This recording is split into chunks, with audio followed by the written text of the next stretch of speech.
Bonjour et bienvenue sur Bricolone Geek. Aujourd'hui, on va faire une opération tout à fait classique sur la 370, mais vous ne pouvez pas ne pas aborder, qui est la vidange de l'huile moteur.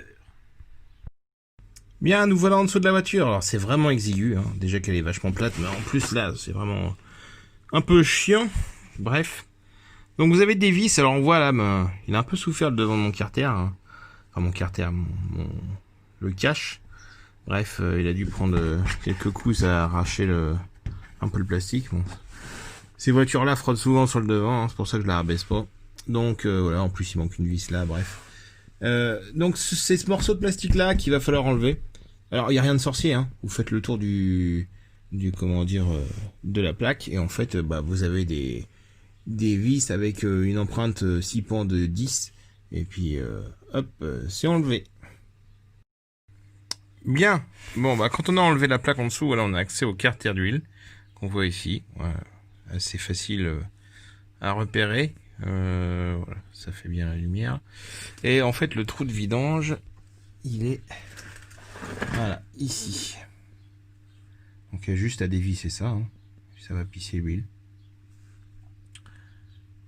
Voilà, donc c'est cette pièce-là en fait qui est changée par certains pour mettre des carters cloisonnés lorsqu'on fait de la piste pour éviter que le moteur tourne à vide au niveau huile. En fait, ça, les cloisons retiennent l'huile lorsqu'on fait des gros virages. Bon, moi je m'en fous, hein, c'est un usage route que j'en ai. Donc je vais pas changer ça.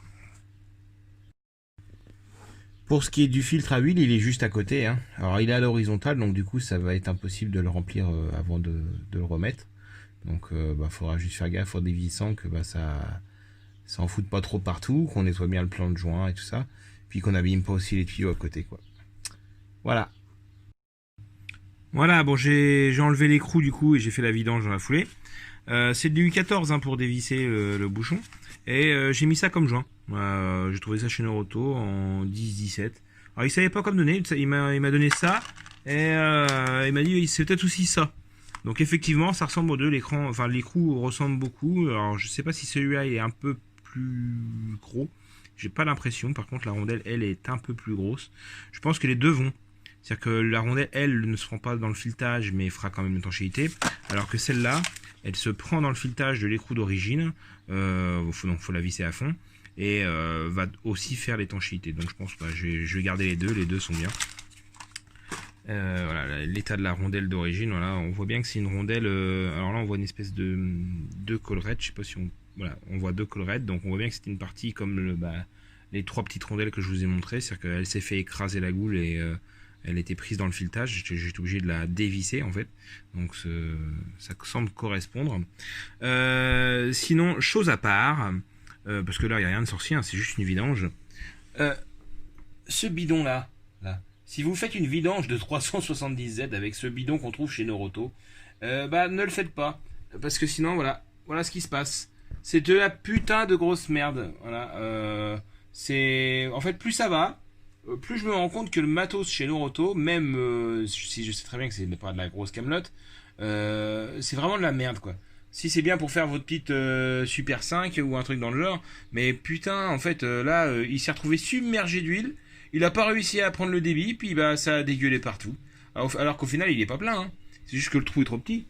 Je sais pas si on voit là-bas, voilà, le cric bleu, enfin voilà, qui est au bout là-bas. Le petit cric bleu Michelin. 1 tonne 8 pour une voiture qui fait 1 tonne 5. Ça aussi c'est de la merde en fait. Parce que les roulettes en fait elles tiennent pas le choc. Et du coup ça s'écarte. Quand on soulève la voiture il se met à rouler en charge. C'est marrant ça. Un cric qui ne peut pas s'abîmer qui ne fait que s'abîmer quand il roule. Voilà. Faut pas qu'il roule. Alors un cric qui roule pas, moi j'appelle ça une chandelle. Et autre truc de Noroto de merde.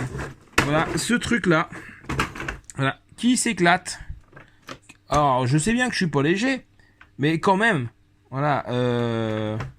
Bon, je pourrais dire, allez, je vais récupérer les roulettes et puis en faire une moi-même. Voilà, mais c'est pour le principe, quoi. C'est vrai que, en fait, je crois que c'était les derniers outils que j'ai achetés chez Noroto. C'est les derniers outils que j'ai achetés, c'est les douilles là, et puis le cliquet. Et je suis pas prêt d'en racheter. Voilà, enfin dernier outil de chez Noroto. Voilà, effectivement après je me suis équipé en BGS, ou qu'effectivement c'est quand même non, SKS Tool, KS Tool c'est ça, putain, KS Tool, voilà, où c'est quand même un peu plus qualitatif. Voilà. Oui, je me plains, mais j'ai oublié l'essentiel en fait. Je voulais vous dire, le couple de serrage, c'est du 34 Nm pour l'écrou de vidange.